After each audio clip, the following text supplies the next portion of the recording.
A NextMed começou na garagem da casa do meu pai. Hoje a gente faz 90% dos nossos materiais internamente e 10% fora.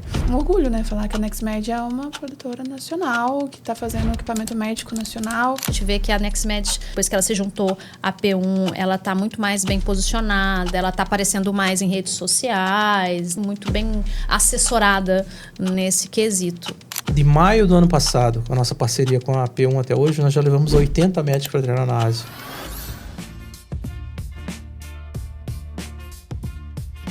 A gente está aqui com mais uma edição do P1 Cash. Eu sou a Bruna, uma das sócias da P1. Estou aqui com o Fernando, um dos sócios da P1. Com a Cristiana Maciel, a CEO e fundadora da Preciore. Estou aqui com o Joaquim Onofre Neto, o fundador da NextMed. Hoje a gente chama de CEO da NextMed também, Neto? O Zeferino da NextMed. E faz um pouco de tudo. Hoje eu estou no cargo de CEO, mas sempre na veia de desenvolvimento de novos projetos e buscando novas parcerias e novidades mundo afora. Legal, é um prazer estar aqui com vocês. A ideia do podcast, eu estava conversando antes aqui com vocês, né? Conversando com o Fernando. Uma vez a gente teve um café com o Neto e eu lembro que a gente conversou desde cultura da empresa até como que lida com funcionários talentos, até como que foi bem atendido na China para comprar um container. E ele preferiu comprar na China pela forma como ele foi atendido, pela forma como foi a experiência e tudo mais. E eu falei, nossa, como que é bom conversar com o Neto, como que seria legal transformar isso em conteúdo para mostrar um pouco da nossa parceria. Principalmente porque hoje a P1 ela tem essa pegada de conversar sobre negócios, então trazer um pouco do negócio de vocês aqui também em pauta para a gente poder conversar. Começar com uma pergunta totalmente fora da caixinha de negócio, que não é sobre a empresa em si de vocês, mas é talvez algo compartilhado aqui, que é como é ser um casal e ter negócios juntos. Hoje, como a empresa está bem estruturada e os ramos de atividades são completamente diferentes, né? Uma coisa complementa a outra, né? No passado eu já vivi uma experiência assim do casal estar no dia a dia, é muito difícil. É muito difícil porque a gente não consegue separar os tempos, né? A gente não consegue separar os tempos. A gente leva as felicidades da empresa para dentro de casa e as infelicidades também. Então, um negócio bem diferente. Nessa oportunidade agora, quando surgiu de criar uma empresa para fazer cursos, através da P1 que nos deu essa oportunidade, então as coisas ficaram muito bem definidas. Então, hoje a Cristiana está na empresa numa situação, ela trabalha para um escritório jurídico na empresa, trabalha para um escritório fazendo jurídico na empresa, mas contratada por esse escritório, não pela empresa. Então, ela frequenta a empresa através desse escritório.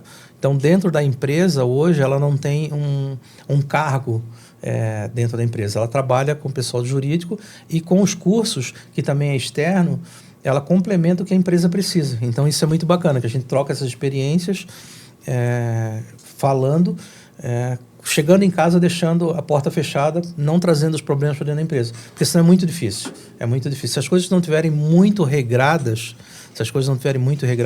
é muito difícil. Por quê? Porque tudo se mistura, né? Tudo se mistura. Então, a partir do momento que você consegue dizer, olha, porque assim, a gente nunca chega às 6 horas da tarde em casa, a gente chega a hora que precisa. Então, a partir do momento que você chega em casa, diz, não, daqui para lá, sexta-feira acabou o assunto, vamos começar o assunto na segunda-feira. Senão, você não consegue ter um equilíbrio e é muito difícil. Você consegue desligar assim, Neto? Não, eu não consigo desligar da empresa, mas eu tento não misturar os assuntos para não trazer os problemas para dentro. Para não trazer os problemas. Então, a Cristiana muito tempo pergunta, o que você está com essa cara? Você está pensando em alguma coisa? Aí, hoje no caminho, eu até brinquei com ela, né? Não, se eu estivesse pensando só numa coisa, eu estaria feliz. Se eu estivesse pensando só numa coisa, eu estaria muito feliz. A gente não consegue Pensei que eu estava lá em casa. Se desligar. O que você está pensando? Não, o bom que por nós termos tido uma experiência anterior de relacionamento, isso nos amadurece para saber o time das coisas, até onde funciona e até onde não funciona.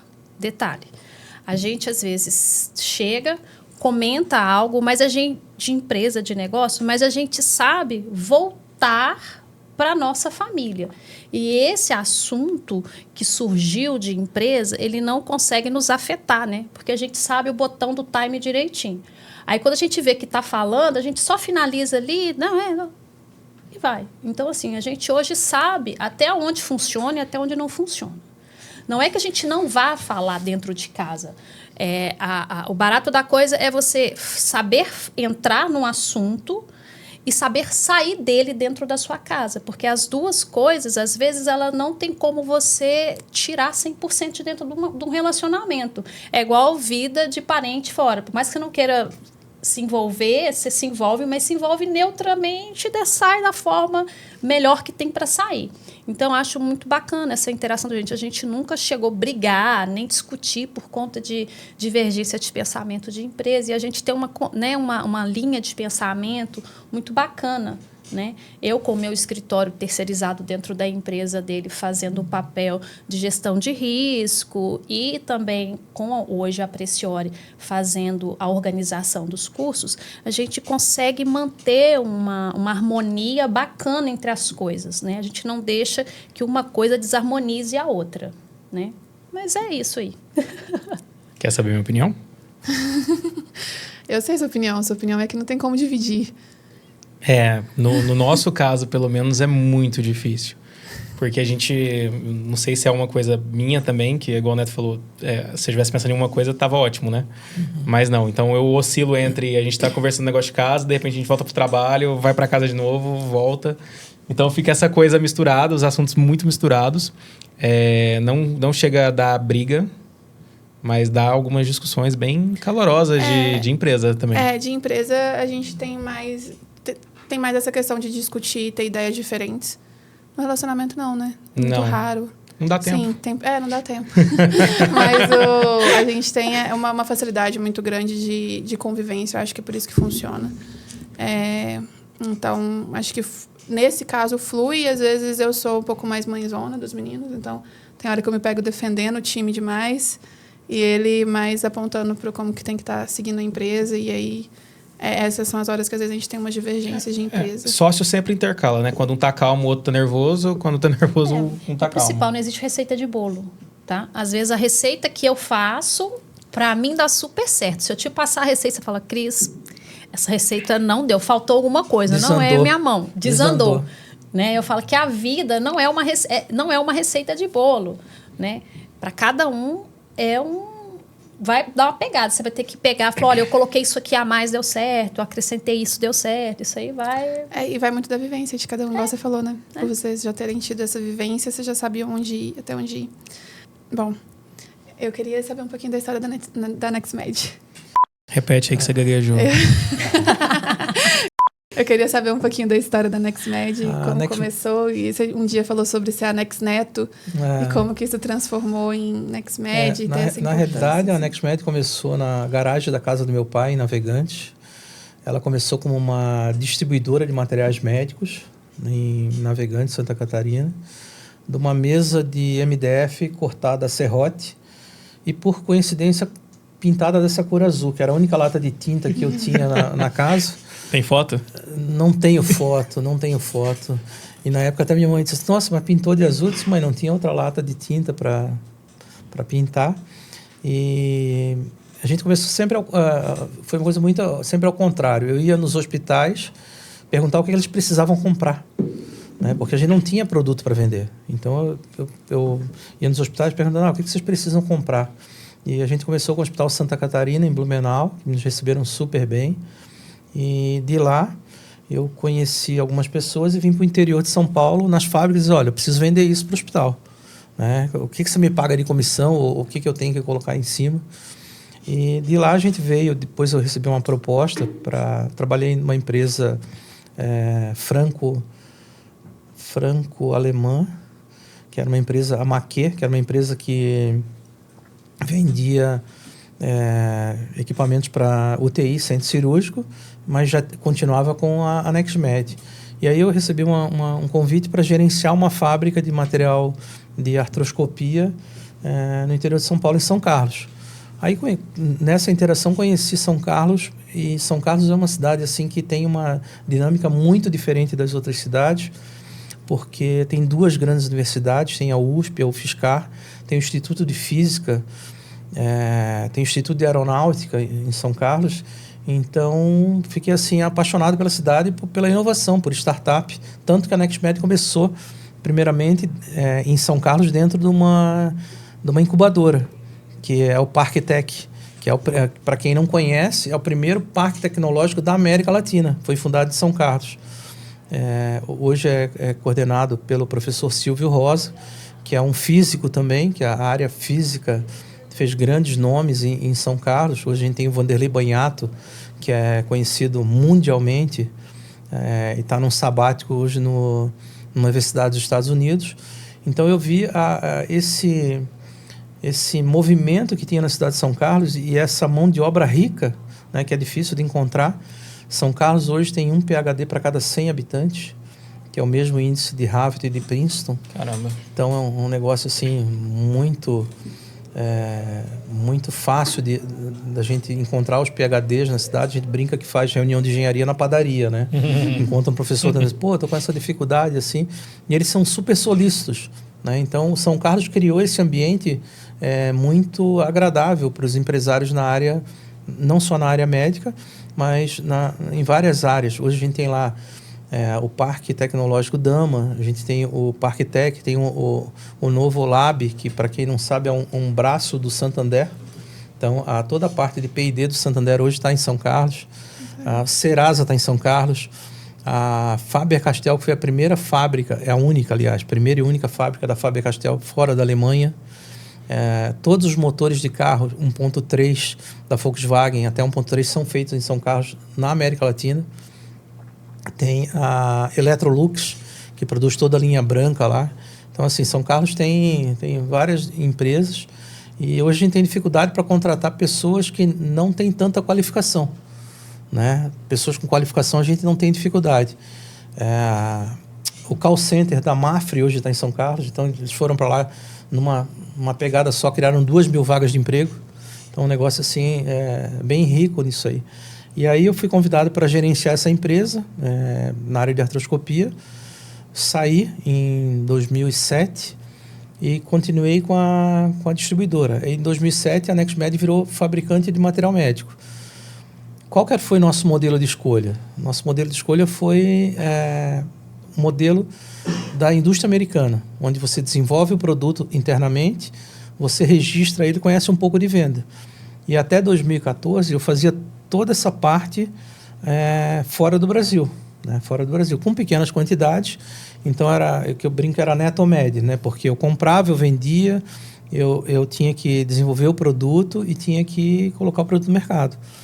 Então a gente tinha vários distribuidores, fornecedores fora do Brasil. Aí quando em 2014 disseram que o mundo ia acabar, que o dólar foi a 4, né? Na primeira eleição do governo que hoje está aí, o pessoal disse, olha, você tem que internalizar isso aí, senão você vai quebrar. Não vai dar conta que o dólar disparou, o dólar era 2 e pouco, foi para 4, né? Hoje o dólar chegou a 5,80 e está todo mundo aqui vivo ainda, né? Uhum. Então, assim, foi uma transformação bem diferente. Hoje a gente faz 90% dos nossos materiais internamente e 10% fora. Mas nós temos fornecedores dos Estados Unidos, temos fornecedores na Europa e bastante hoje na Ásia. Então, foi um pouquinho da história da NextMed. Legal. E como que você entrou na distribuição de equipamentos médicos? Eu sou administrador hospitalar. Então eu já tive do outro lado da mesa. Então, negociar com convênios, negociar com fornecedores. Então, em 2002, me surgiu essa oportunidade. Eu disse, olha, eu vou para o outro lado, né? Então, estava fazendo... A minha formação é meio eclética. Eu sou técnico mecânico formado em administração hospitalar. Fiz direito até o 7º período. E aí, com essa bagagem, sempre fui muito curioso, né? Por isso que a Laura eu não chamo a atenção dela porque ela é muito curiosa também, ela quer saber. A última dela agora é que ela quer que a gente dê dinheiro para ela ir no mercado sozinha. Meu Deus, Eu com 3 anos e meio, né? Então, eu sempre fui muito curioso. E trabalhei em 98, 99, 2000, eu trabalhei no Bureau Veritas, que é uma certificadora internacional, onde eu ia visitar as empresas. Então, eu gostava de ver as linhas de produção, como funcionava. Então, em 2007, eu fiz a minha primeira viagem para a China. Para quê? Né? Para saber o que eles iam nos atrapalhar no mercado nacional. Por quê? Como eu venho de Santa Catarina, onde os chineses entraram, eles quebraram o mercado. Então, o mercado de tecidos eles quebraram, o mercado de máquinas operatrizes eles quebraram. O mercado de carro hoje, por exemplo, nós temos 16 empresas chinesas já no Brasil. Uhum. E eles não quebraram não só pela forma que eles trabalham, quebraram pela nossa incompetência. Né? Há muito tempo eu venho brigando com a ABIMO, que é a Associação Brasileira da Indústria Médica e Hospitalar, onde eu já dizia para eles, mas os chineses têm trabalho escravo, os chineses aquele estereótipo de chinês que nunca existiu. Né? Eu dizia, o problema é o seguinte, o problema é eles trazem o produto deles na nossa mesa mais barato. Esse é o nosso problema. E qualidade, né? Qualidade. E desenvolveram numa velocidade, assim... Não, eles estão muito na frente. Então, quando a gente fala muito, o mundo só acordou quando o Xi Jinping disse para o Trump, não, tudo bem, você quer botar taxa? Tudo bem, eu não preciso de você. E realmente ele está mostrando para o mundo que não precisa. E ele tinha o imã, né, na mão. Sim. Então ele não precisa disso. Mas a China vem se preparando para esse momento, né? Na verdade, eles planejaram. Para quem não conhece a China diz, mas o partido lá é comunista, aquilo. Concordo, mas dentro do Partido Comunista tem 5 linhas.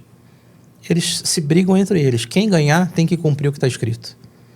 Se no Brasil a gente tivesse isso, olha, o planejamento é esse. Independente de esquerda ou direita ganhar, tem que seguir o planejamento. Não, a partida de futebol é pelo... 40 em 40 anos, né? Parece que é revista. 50 anos. 50 anos. Né? Então, a diferença é essa. Eu gosto do que o Caio trouxe nos conteúdos dele sobre a China agora, que ele trouxe, assim, não foi nem ele que falou, ele trouxe um conteúdo sobre isso. Não tem a liberdade pessoal, igual a gente defende aqui, que fala sobre liberdade de cada um, mas é uma cultura totalmente diferente. Sim. Eles não têm essa liberdade individual, mas têm um objetivo em comum de desenvolvimento do país e uma tecnologia absurda, tá há anos-luz na nossa frente, de um modelo que, quando a gente estava na escola, na faculdade, a gente estudava a China de igual para igual. Sim. Então, Brasil e China estão ali desenvolvendo. Hoje eu não consigo falar isso. China está lá na segunda. Muito distante, né? Não. A minha visão, assim, de China, para mim que estou engatinhando, né? Às vezes que eu fui, eu posso observar, assim, é um povo extremamente dedicado em fazer dar certo, né? E eles têm uma hospitalidade com você que te impressiona muito, assim. E você não percebe que lá é um país que tem o regime que tem. Tipo assim, você olha e fala assim, não, gente, você não vê ninguém na rua pedindo, você não vê ninguém te perturbando, você não vê ninguém discutindo política, você não vê nada. Então, assim, se todo regime político tivesse essa organização e esse respeito, cara, a gente hoje podia ser uma potência. O Caio falou que pode tudo, exceto falar mal do governo. Foi a impressão que ele teve, assim. E que as coisas funcionam, que é um país capitalista, porém que você não tem essa... Né, você não vai falar mal do governo. Mas aí te dão contrapartida, né? A minha visão é assim, aqui você paga a sua carga tributária, e aqui você não é sócio do governo. Lá, dependendo da empresa, o governo tem uma parte da sua empresa. E é declarado, e está tudo certo. E ela te dá, em contrapartida, estrutura, desenvolvimento, facilita esse desenvolvimento. A gente aqui é sócio, querendo ou não, né? Somos. Mas de uma forma camuflada, de bonzinhos, e a gente não tem contrapartida hoje. A gente não tem uma estrada para fluxo de produção. O nosso agro ainda ele não está ainda na potência que deveria estar, justamente por conta disso, briga, e aqui não vai, aqui não compactua com aquilo que a gente pensa. Mas a gente quer desenvolver, a gente não quer ficar batendo boca, né? Eu vejo assim, eu vou há 17 anos para a China. Minha primeira viagem foi há 17 anos. Tinha um trem-bala na China, que era um Maglev, que era do aeroporto de Xangai ao centro de Xangai. Eu fui pegar um táxi, o taxista olhou para mim, há 17 anos atrás, olhou para mim e falou o seguinte: olha, você vai de trem, porque de táxi vai demorar 1 hora pelo trânsito. Eu disse assim, como assim? Não, você vai de trem. Um cara que sabia que eu estava uma vez lá, poderia nunca mais voltar, você sobe por aqui, pega aquela escada, compra o ticket e você vai de trem. E eu fui de trem. Então, assim, hoje a China tem trem para tudo quanto é lado. Eles, nos últimos 5 anos, consumiram 25% do cimento mundial. Caramba. Tá? O ano passado, saiu um resultado agora, o Brasil produziu 30 milhões de toneladas de ferro, que nós temos o ferro aqui, né? 30 milhões, o Japão, se eu não me engano, foram 110 milhões, Estados Unidos 200 milhões, eles produziram 1 bilhão de toneladas de ferro. Então, assim, é muita coisa. E aí, o governo me controla, né? O governo comunista, né? Nessa oportunidade que teve o curso agora, foi a esposa de um médico que já viajou o mundo. Conhece Cuba, conhece Venezuela, conhece várias outras. Ele disse, Neto, eu vim preparado para conhecer uma coisa completamente diferente do que eu vi aqui. E usando as palavras dela, que foi a Sara, né? Sara Zampierre, né? Uhum. Ela comentou, disse, olha, eu nunca vi um país comunista tão capitalista no mundo, né? E com 1,4 bi de pessoas, tem que ter um controle. E várias vezes com a pessoa que trabalha com a gente lá, há 17 anos também, que é o Fred, eu já tive essas discussões com ele, mas eu sou controlado pelo governo, eu não tenho liberdade. Eu falei, Fred, eu moro num condomínio de frente a um shopping na cidade de São Carlos, que é uma cidade boa no interior de São Paulo. Eu não deixo meu filho sozinho no shopping 10 horas da noite.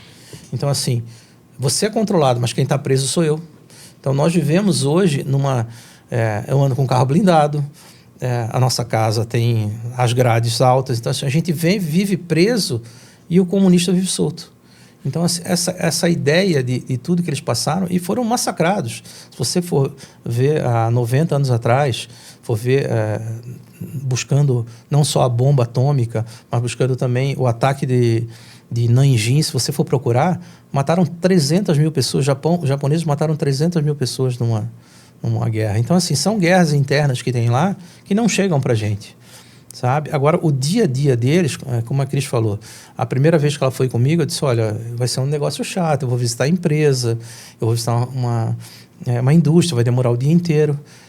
No outro dia de manhã, ela disse assim, não, pode ir que eu estou tranquila. Uhum. Ela é a Laura, ela saiu passear, ela saiu andar, tranquila, assim. Comprar sozinha. Então, não tem aquela... E eu não estava preocupado. Hoje, por exemplo, a minha filha, o Vitor já visitou lá, já visitou o Japão e a China, a Sara visitou o Japão e a Coreia. Se os meus filhos disserem, eu vou estudar em qualquer lugar do mundo, se não for na Ásia, eu não deixo ir. Entendeu? Por quê? Porque a gente tem visto que tem acontecido na Europa, tem visto que tem acontecido nos Estados Unidos. É muito difícil como o mundo está ficando lá fora para isso, né? Para a aceitação da questão da xenofobia mesmo, de não aceitar o externo, ou por ver que lá na Ásia está mais desenvolvido socialmente também? Não, pela aceitação, não só pela aceitação, pelo acolhimento que eles fazem, né? E pela estrutura que tem hoje, pela segurança que tem. Você vê as crianças indo no metrô sozinho para a escola, com 6, 7, 8 anos de idade. Muito legal, porque a gente às vezes é muito... pensa muito na caixinha do Ocidente, né? Sim. Bom, eu tive um colega que foi fazer medicina na China e na minha cabeça era assim, o que ele foi fazer na China? Medicina chinesa, nem é usado aqui. Hoje a gente vende curso para a China para ir aprender o BE e a pessoa poder... Tem uma amiga minha que me ligou, Cris, meu filho quer ir para a China. Ele é autista. E ele é autista.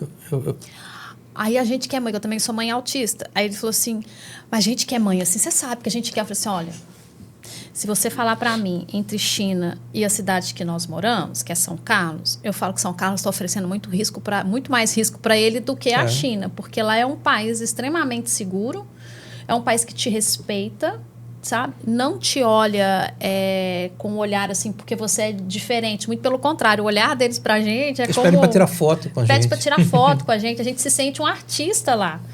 E assim, você pode deixar a sua bolsa aqui, sair e voltar, sua bolsa vai estar ali no mesmo lugar.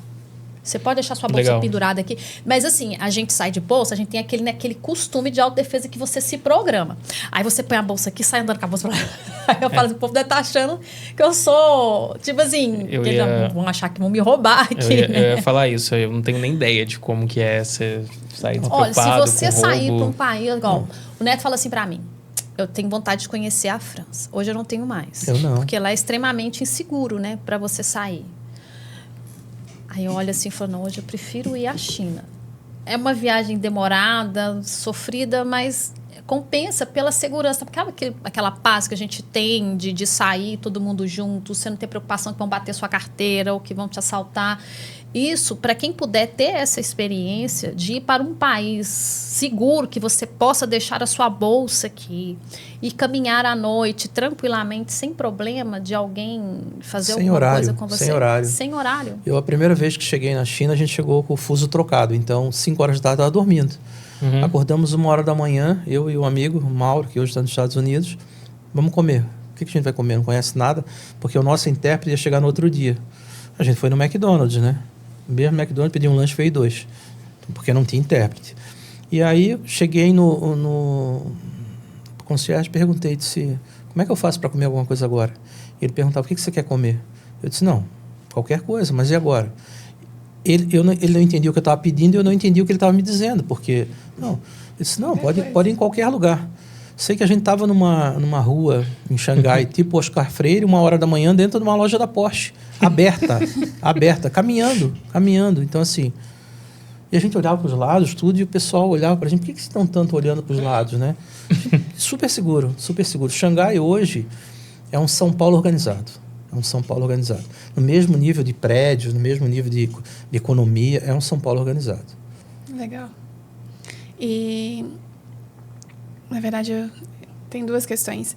Uma é, você citou da outra vez a questão do atendimento, né? Então, que você resolveu cotar algo na China porque aqui você estava tendo um péssimo atendimento, a pessoa demorava a te passar o orçamento, você precisava de um container para a NextMed, e aí você resolveu cotar na China e chegou até antes do que seria previsto se tivesse sido aqui e tudo mais. A nossa primeira máquina, a solda laser, nós compramos, na época, em 2011, ela custava R$145 mil aqui no Brasil.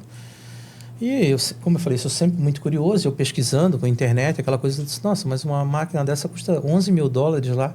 Era uma diferença gigantesca. Aí eu pensei, eu posso errar 3 vezes, que era 1/3 o preço. Então eu vou na primeira vez, se eu disser não funcionar, eu vou na segunda, se eu disser, posso errar 3 vezes.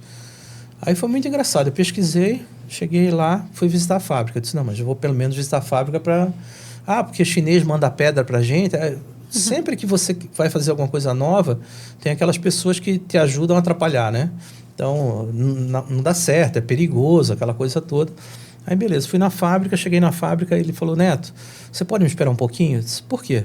Senão que a gente está entregando um robô que solda laser para uma empresa, mas se você quiser vir comigo, você pode ver. Aí cheguei lá, o robô estava soldando uma porta de um Toyota. Eu digo, estou na empresa certa, né? Então, resultado, a máquina de 2011 até hoje nunca deu problema. Até hoje nunca deu problema. A gente trocou lâmpadas 2, 3 vezes, porque é um consumível, mas nunca deu problema. E aí eu comecei a verificar e acompanhar o quanto do desafio a gente tem aqui. Fora os impostos, fora o pessoal cobra muito caro, né? Cobra muito caro, e as oportunidades. Então, tudo que pôde voltar para lá, eu comecei a fazer com a China e verificar essas oportunidades. E aí começou a abrir o leque também de visitar as empresas na área médica, né? Por que elas estão tanto na nossa frente? A última empresa que eu visitei recentemente, eles têm 4 mil funcionários. Tá? Eles têm 100 cabeçotes suíços, que é uma máquina extremamente cara aqui no Brasil, em torno de R$1 milhão, R$1.200 mil hoje. 80 cabeçote quinto eixo, centro de usinagem quinto eixo, que também é caríssimo no Brasil. Hoje em torno de 800 a R$1 milhão. E a empresa tem 12 anos. Então, assim, fabricam tudo na área de ortopedia, e a empresa tem 12 anos. Então, assim, quanto esse governo atrapalha? Quanto esse comunismo atrapalha? Se o cara... mas aí o cara tem algum contato com o governo. Mas aqui a gente também tem contato com o governo através das associações, tudo, e é bem diferenciado. Qual que é o grande diferencial? Lá eles têm um livro para seguir e um caminho para seguir. Aqui não, aqui cada um segue de um jeito, se ele pode te atrapalhar, ele te atrapalha. As imagens que chegam para a gente é sempre de um país difícil, as coisas são muito difíceis lá fora, porque as pessoas não conhecem. Né? Não estou dizendo a Ásia inteira. Eu fui na Coreia, a mesma coisa, um povo super educado, um povo extremamente trabalhador. O Japão, assim, o Japão é o país do mundo ao concurso. Então, o Japão é realmente um país que ele, como eu comentei, o Japão não tem nada que ele produz e é o maior produtor de muita coisa. Então, produzir 120 mil toneladas, ele não tendo a matéria-prima, então é uma ilha que... E a educação do povo japonês, a cultura é um negócio assim, é de ser seguido. E aí você vai falar, mas tudo bem, eles têm muito tempo, têm cultura, isso, aquilo. Você vai lembrar, nos anos 80, se falavam dos tigres asiáticos aqui no Brasil. Foi o que a Coreia fez. A Coreia investiu 24 anos em educação. E está no que está hoje. O que a China fez? Investiu em infraestrutura e educação. Então, hoje, por exemplo, falar em quantos engenheiros formam o Brasil no ano? Eu não faço ideia, mas posso chutar que não mais que 10 mil engenheiros. A BioID tem 100 mil engenheiros trabalhando hoje para ela. A BioID tem 100 mil engenheiros. Aí você vai perguntar, Alibaba, Tencent. Então, eles estão investindo cada vez mais. E da minha época para cá, qual que é o grande quê das empresas? Os pais continuam careca, desdentados, o chinês tradicional. Só que mandaram os filhos estudar em Harvard, em Princeton, na Europa, nas melhores universidades, em Ohio. Mandaram para os Estados Unidos estudar. E esse pessoal hoje está na frente das fábricas, com os melhores ensinamentos que trouxeram do mundo ocidental. Eu ia trazer um gancho disso para como que a Nexmed pensa em inovação, porque eu gosto muito de destacar essa questão da produção nacional, né? Trazendo isso um pouco para cá, por mais que a gente não consegue chegar nesse avanço tecnológico da China, é um orgulho, né, falar que a Nexmed é uma produtora nacional, que está fazendo equipamento médico nacional, e aí como que isso, né, acaba inspirando também para trazer essas inovações da China para cá e do mercado, né, a curiosidade. Sim. Na realidade, o que a gente enxerga? A gente tem que enxergar o nosso mercado e os nossos problemas. Os produtos lançados pela Nexmed, eles nunca vieram da Nexmed, da cabeça do Neto, para o mercado. Eles sempre vieram de ideias do mercado para facilitar o dia a dia do médico e do profissional que está ali, para atender como os convênios estão pagando isso para a gente produzir. Né? Então, porque a Nexmed produz, tem o distribuidor e faz lá na frente. O que a gente faz hoje? A nossa ideia não é inventar nada diferente, é inventar uma solução, ou muitas vezes hoje os médicos já estão trazendo a solução para a gente e a gente coloca ela em prática, né, como aconteceu com Sono guiada do túnel do Carpo. Do túnel do Carpo, com o Dr. Felipe. Ele veio com uma ideia completamente diferente, os engenheiros sentaram com ele, a gente colocou a nossa ideia, hoje tem um produto completamente disruptivo, inovador, que faz a cirurgia do túnel do Carpo por ultrassom. Então, esse é o DNA da Nexmed. A gente tenta ver o que tem lá fora acontecendo, e traz essas potencialidades para cá e executa no mercado nacional. Então, vocês mais que abraçam a necessidade de inovação do mercado e trazem essas soluções de acordo com o que precisa. Se você for ver hoje, na área médica, existem soluções de altíssimo nível para várias coisas em todos os países do mundo. Só que se eles lançarem todas essas inovações, o sistema não consegue pagar. Então, eles vão lançando aos poucos essa inovação e a gente tenta ainda tropicalizar isso aí. Por exemplo, nos Estados Unidos, Neto, o cara faz uma cirurgia lá, o médico tem 10 lâminas de shaver na mesa, mas aqui o convênio paga 2 ou paga 1. Então, você tem que dar uma solução para o médico que ele tenha que dê para o paciente uma cirurgia tranquila, eficaz, mas com uma solução que seja viável ao nosso mercado. Não adianta dizer, não, eu vou fazer um negócio que eu vou para a Lua. Porque todo mundo acha que inovação é inventar foguete, né? Não, inovação é fazer alguma coisa diferente do que você faz no seu dia a dia. Então, isso tá muito no DNA da NextMed. Nós fomos a primeira empresa na América Latina, em 2007, a lançar o shaver com comando de mão. Nós fomos a primeira empresa a lançar o bipolar para pequenas articulações, ombro, joelho e extremidades, que se fala tanto hoje do plasma. A gente faz isso desde 2013, 2014. Fomos a primeira empresa a lançar a lâmina multiangulável para otorrino, porque antes você ia para a cirurgia, levava 6 a 7 lâminas e o médico escolhia. Hoje você leva uma lâmina e ele faz o grau que ele precisa, a angulação que ele precisa na cirurgia. Primeira empresa a lançar a ótica descartável no Brasil para artroscopia, cirurgias de coluna, biportal. Então, assim, a gente sempre tenta trazer para o mercado alguma solução que ainda não existe para facilitar cada vez mais. Não agregando preço, mas agregando qualidade e que eles têm no trabalho dele uma coisa muito mais perto da realidade, que dê um resultado muito melhor para o médico. Entendi. E como que a Preciore entra nesse cenário para levar para o médico essa educação médica continuada? Como que aconteceu essa ideia, né? O primeiro foi o do Túnel do Carpo com o Dr. Felipe. Aí, depois disso, a gente vinha, né? A NextMed faz participações em alguns cursos, de outros com equipamento, expondo, por que não faz o próprio da NextMed? E a gente organiza isso para poder a gente, principalmente com a técnica agora UB, né? Vamos fazer isso com a UB, porque a gente está levando o pessoal para fora e vamos ver se a gente consegue colocar aqui dentro mesmo do Brasil algo que vá atender. Quem quiser ter 2 opções, né? Brasil e Ásia. E aí, o primeiro curso nós tivemos a ajuda do Fernando com a organização, mas através desse a gente está criando processos, né? Nós estamos criando processo para que isso se expanda, né? Esse nós já vamos entrar para o segundo curso. O primeiro nos serviu para ver onde foi que nós erramos e o que a gente tem para fazer de melhor e o potencial para expandir isso, para crescer mais. A intenção é evoluir isso não só na NextMed, né, em outras áreas também, porque aí quando a gente já fica mais habituado, né, cria processo, você consegue aplicar isso em outros, porque o processo nada mais é que você segue e vê o que deu certo, o que não deu, ajusta para que isso comece a crescer e seja fácil para você levar isso para outros lugares também.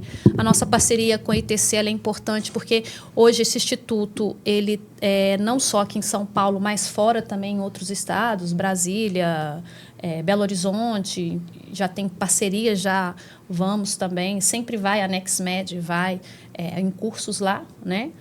E a tendência agora é expandir. A gente está engatinhando, tomando aqui, acertando aqui, mas isso faz parte do crescimento. Se a gente não errar para corrigir, não crescemos. Mas já tem um movimento que os médicos vêm até vocês para me ajuda, me ensina, eu quero aprender a usar o seu equipamento.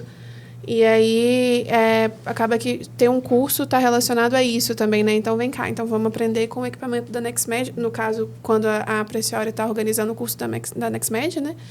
Então, vamos aprender com o curso da NextMed, com o curso nosso aqui, para você aprender a fazer a triangulação, aprender a fazer ali, fazer a técnica para poder conseguir levar para o paciente. Já tem esse movimento que eles já vêm procurar vocês? Ou vocês que já iam apoiando só os cursos ou os dois? Acho que os dois.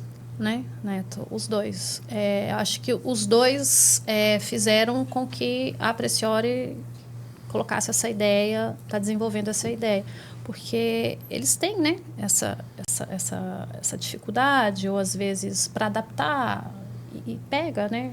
Como é que faz? Tem 2 coisas muito importantes nisso aí. A partir do momento que a educação continuada ela ajuda muito, não só o profissional, mas também o paciente que vai receber esse tratamento, isso não começou a chamar a atenção. E se você for ver lá fora, as empresas europeias, as empresas americanas sempre fizeram isso.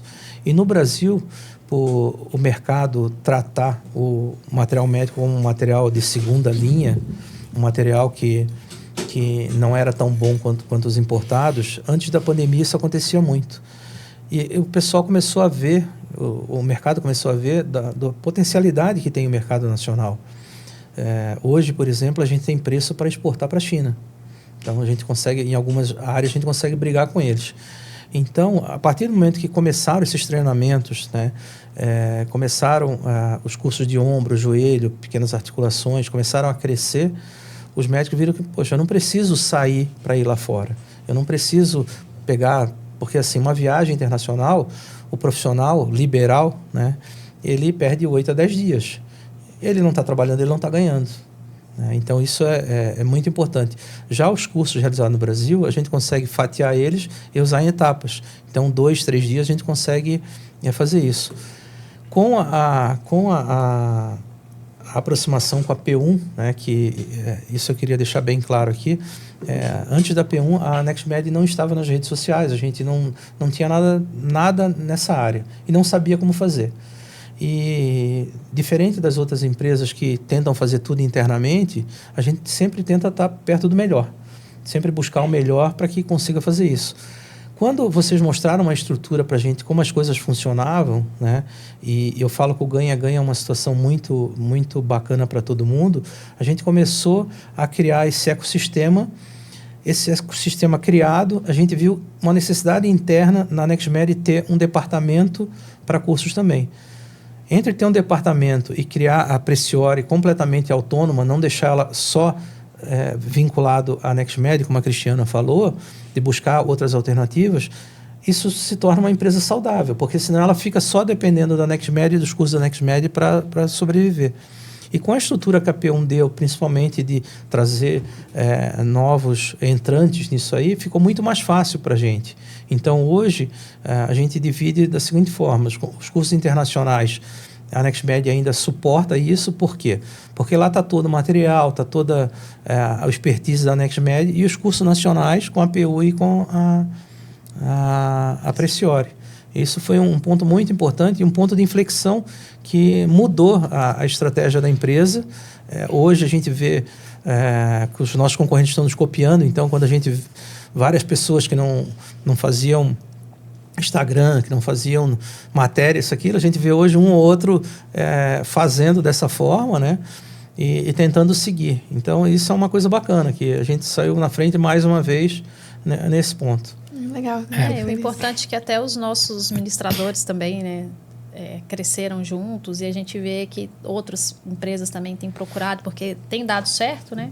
Aí, não, vem cá, faz junto com a gente também. Então, quer dizer que a gente está fazendo bem feito, né? Porque ninguém vai procurar alguém que não está dando resultado no mercado que é bom, né? E isso é importante, a parceria, né? Agora você vai ver o tanto de core de podcast que vai aparecer depois que a gente publicar isso aqui. Ah, com certeza. O pessoal vai, todas as empresas... Sobre posicionamento, desculpa, pode finalizar. Distribuidor de coluna vai tudo fazer podcast, fabricante, você vai ver. Marca aí pra você ver se não vai. Falando. Mas É assim mesmo, né? A gente sobe a régua e a concorrência tem que correr atrás, né? Não tem outro jeito. E sobre posicionamento de mercado, eu vejo muito como que o pessoal falava...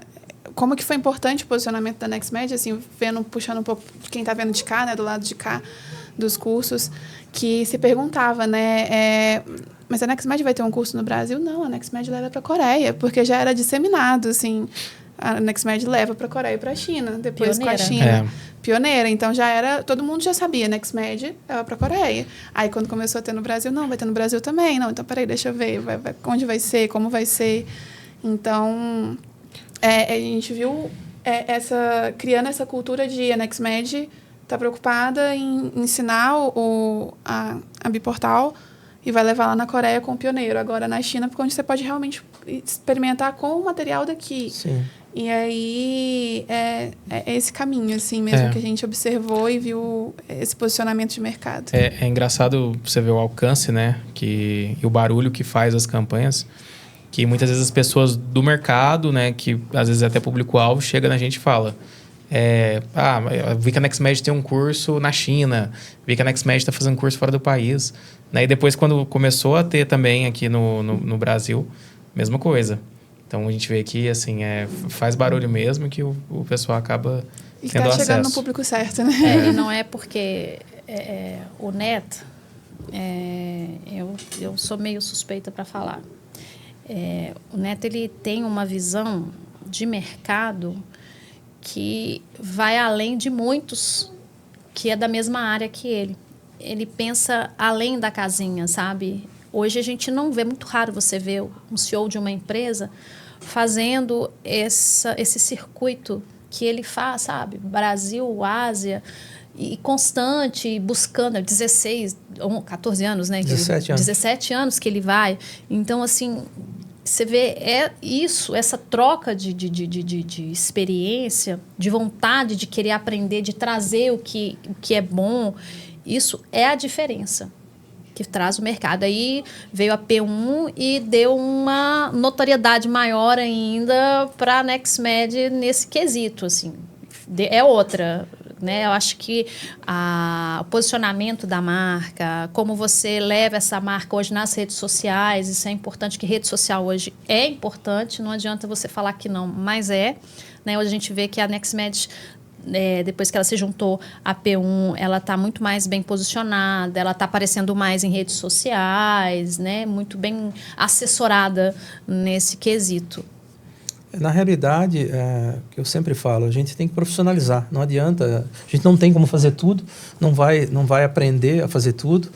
E a P1 veio para isso, veio para profissionalizar esse ponto nosso. Eu acho que foi uma parceria super bacana. E nesse mundo, né, digital agora, muitos médicos já iniciam hoje com os influencers, né, da vida. Então, assim, muitos médicos são referência. E a gente tem que mostrar, porque o público está cada vez mais seleto e buscando informação. Então, a gente tem que estar... E isso, além de tudo, é uma forma de controlar os nossos sistemas, os nossos controles, para a gente tenha cada vez mais a confiabilidade de botar um produto cada vez melhor no mercado, um produto extremamente regulado. Então, isso dá segurança para o paciente final que está lá na mesa, né? Eu sempre brinco com o pessoal, principalmente o pessoal de engenharia.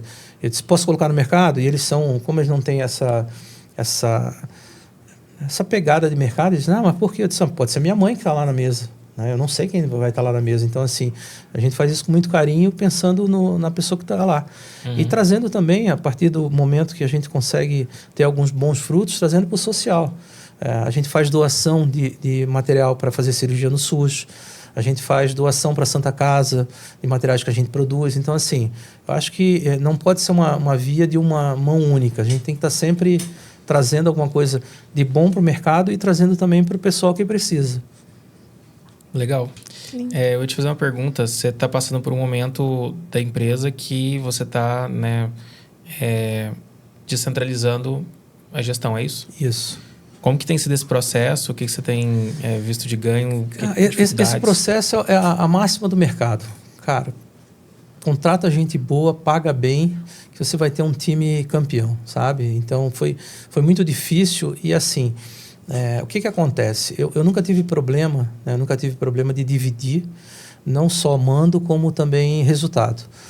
As empresas nacionais, 90% das empresas na nossa área são empresas familiares. Tá? Eu não tenho ninguém da família dentro da empresa. Tá? A Cristiana está hoje contratada por um escritório terceiro, fazendo a parte jurídica, que ela é uma ponte, quem atua no final são os advogados. Né? Então, assim, quando as pessoas têm esse problema de ser uma empresa extremamente familiar, aí contrata o cunhado, contrata a irmã, contrata isso, é muito boa, a minha sobrinha agora está fazendo comércio exterior, coloca ela lá, e às vezes você tem uma empresa fazendo comércio exterior que se atrapalha. Então, assim, a gente não tem esse problema. Então, a gente montou, a partir de 2018, né, que foi um marco de referência na nossa história. Por quê? Em 2018, uma empresa americana veio para nos comprar. Nós tínhamos 3 pessoas no Dropbox e 3 pessoas na Due Diligence. Eles tinham 62. Eles tinham mais que nós tínhamos de funcionário na época. Mas foi um grande aprendizado. Então, com isso, eu peguei o modelo que eles estavam tentando implementar na empresa e começamos a trabalhar em cima disso. Então, hoje, por exemplo, os cargos-chave, que eu falo que é o nosso núcleo duro lá, são pessoas altamente integradas, pessoas altamente treinadas, com um bom currículo e com um bom salário. Isso não tenha dúvida, que compete inclusive com São Paulo. Então, assim, por quê? Ou você tem um time de vencedores ou não tem jeito. Você não consegue tocar tudo sozinho.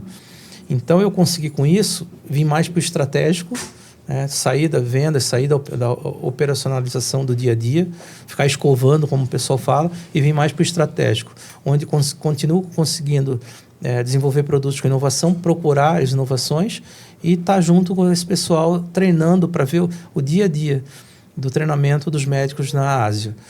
De maio do ano passado, com a nossa parceria com a P1 até hoje, nós já levamos 80 médicos para treinar na Ásia. Há 3 anos atrás, nós apanhamos de todo mundo, de todos os grandes formadores de opinião. Não, que isso não vai dar certo, isso é uma técnica que não vai entrar no Brasil. Nós apanhamos assim, igual cachorro ladrão. Hoje, esses grandes formadores de opinião pedem para fazer curso na China com a gente. Muitos já foram, né? Muitos já foram. Muitos já foram. Então, isso é bacana, Porque você vê que você... não é criar um produto novo, é criar um mercado novo.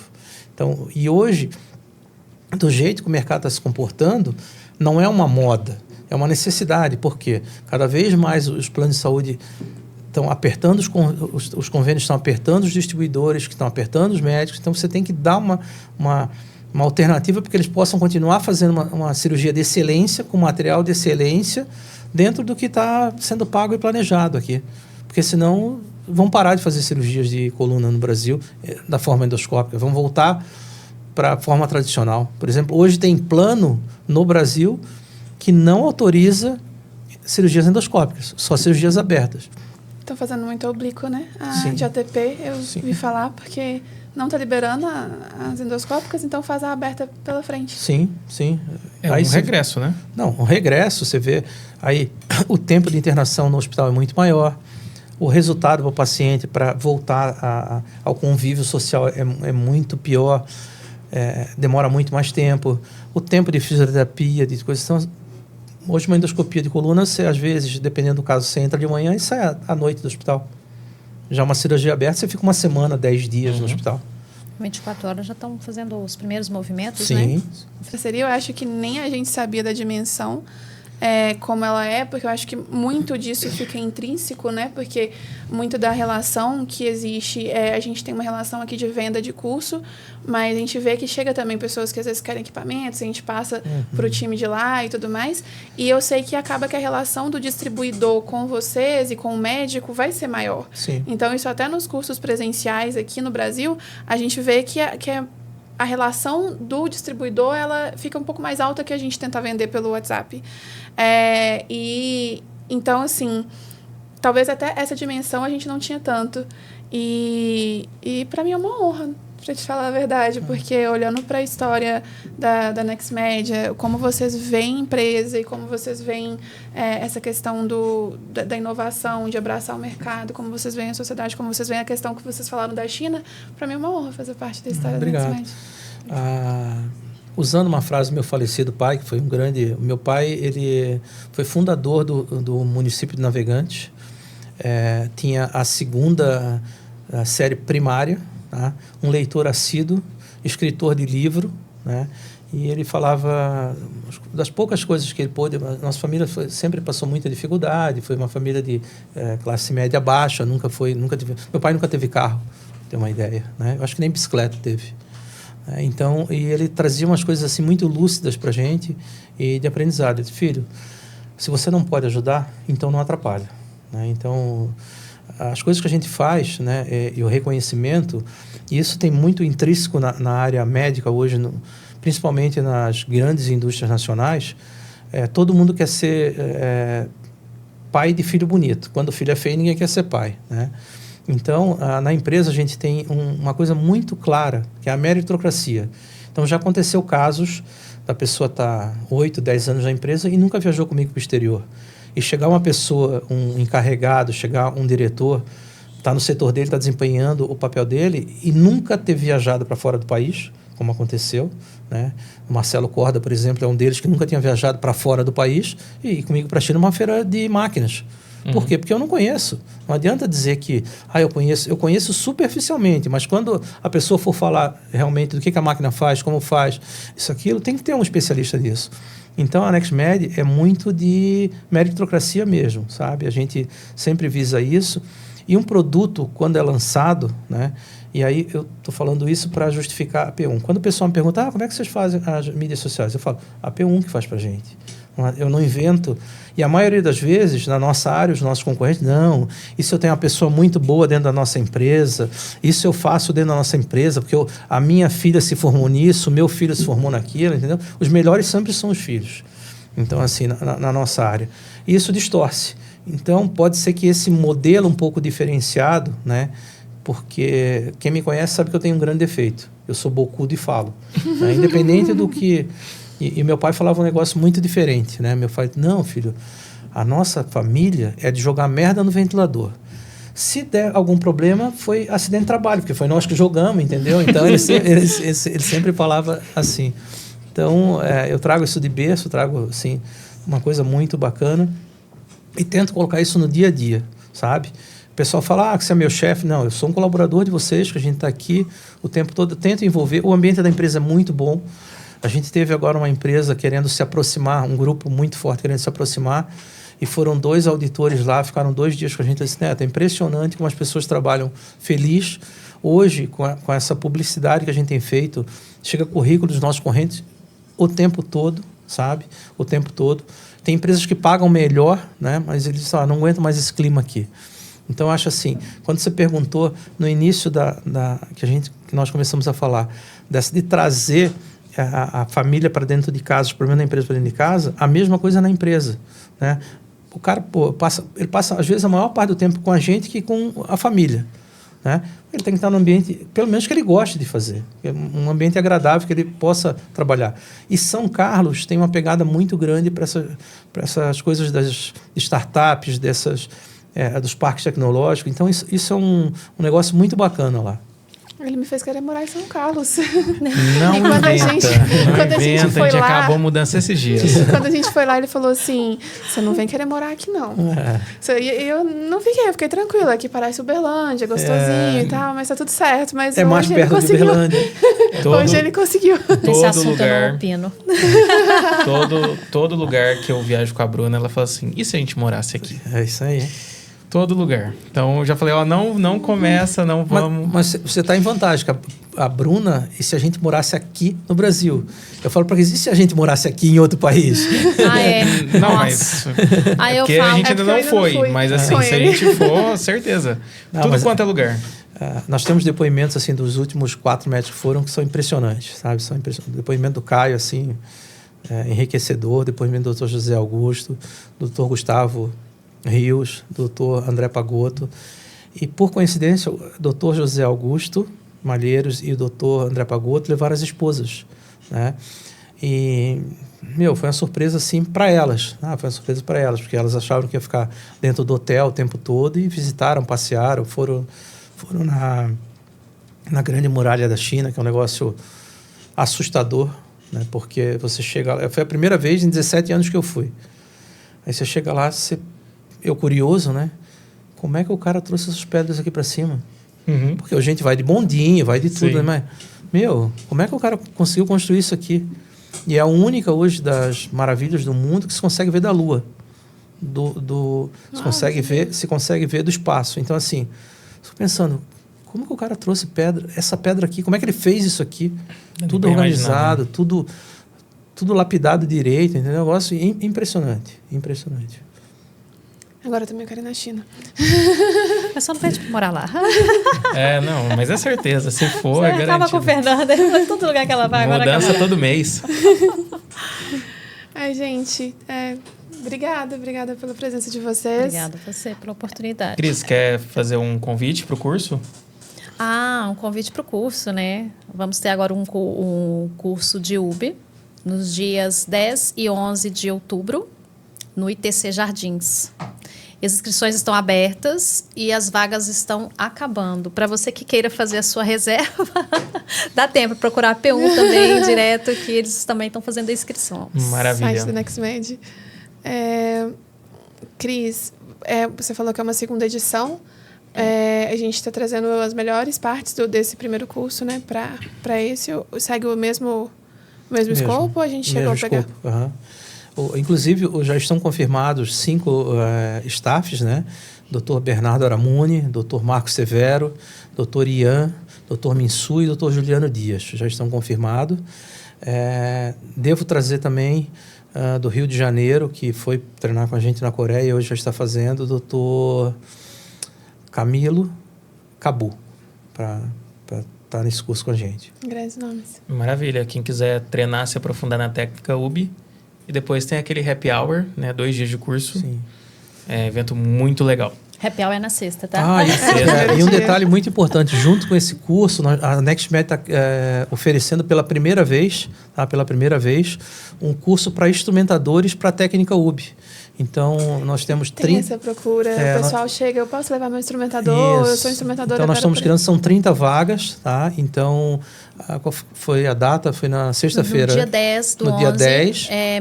É meio período, a gente vai estar no ITC, no mesmo lugar onde vai estar acontecendo simultaneamente a prática e o curso também da UB, no laboratório. Os instrumentadores vão estar numa sala de aula, treinando o curso. A gente ainda está terminando de formular tudo para poder colocar isso aí também, que é novidade, porque você só vê o médico. E esse curso, para todos os clientes da NextMed, vai ser gratuito.